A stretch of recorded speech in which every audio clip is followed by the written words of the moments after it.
Ya, kita akan menuju Jakarta Futures Exchange untuk mencermati perdagangan komoditas.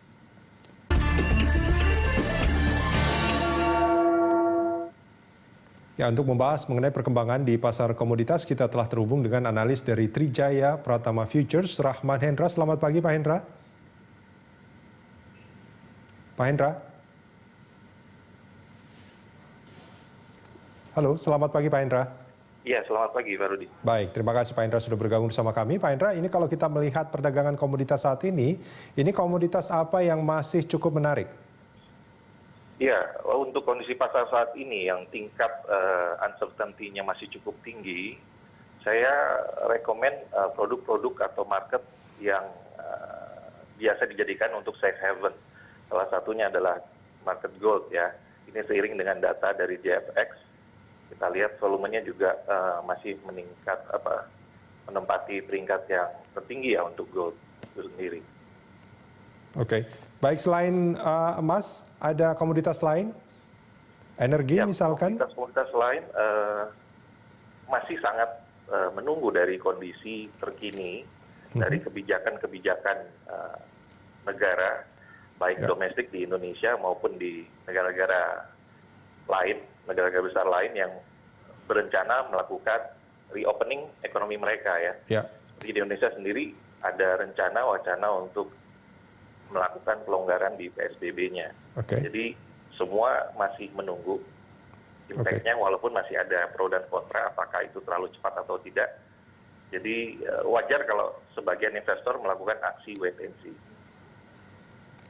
Baik, rencana Arab Saudi untuk memangkas produksi minyaknya, apakah ini juga akan berdampak?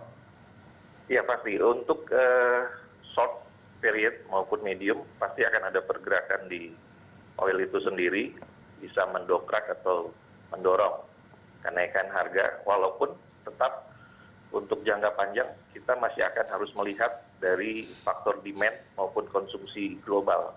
Apakah dibukanya kembali ekonomi-ekonomi beberapa negara besar bisa berpengaruh ke dalam konsumsi, tingkat konsumsi ataupun demand itu sendiri.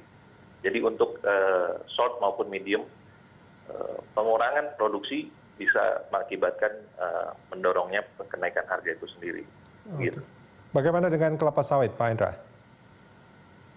Ya, sawit baru kemarin ya, Dewan Crude Palm Oil Malaysia juga sudah umumkan mengenai cadangan mereka yang ternyata mengalami peningkatan yang cukup signifikan ya, dari 1,7 juta ton mengalami kenaikan sampai 2,7.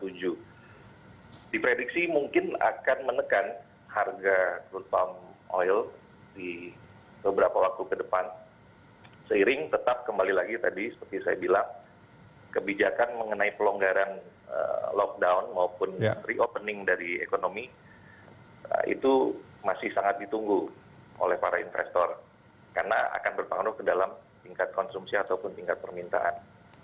Gitu, Pak. Oke. Baik, kalau kita melihat memang situasi pandemi seperti sekarang ini banyak komoditas yang sebetulnya sangat terpengaruh ya, Pak Hendra ya? Betul. Baik, dan tadi Anda menyarankan mungkin yang masih cukup menarik adalah gold atau emas, hanya itu saja? Ya, untuk produk-produk bilateral bisa dilirik oleh para investor, di mana bilateral bisa menyediakan likuiditas untuk para tradernya di sana. Tidak perlu kita holding posisi untuk jangka waktu yang cukup panjang, karena kita masih menunggu perkembangan, sekali lagi, kebijakan dari negara-negara besar mengenai reopening ekonomi mereka.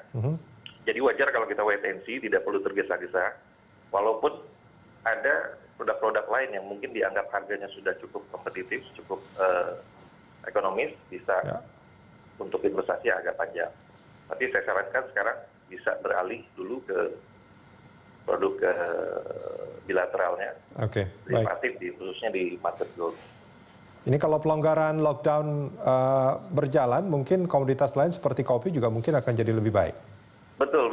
Jadi kalau pelonggaran lockdown ataupun PSBB di lokal kita di Indonesia itu berlaku, ya otomatis roda ekonomi akan mulai menggeliat kembali.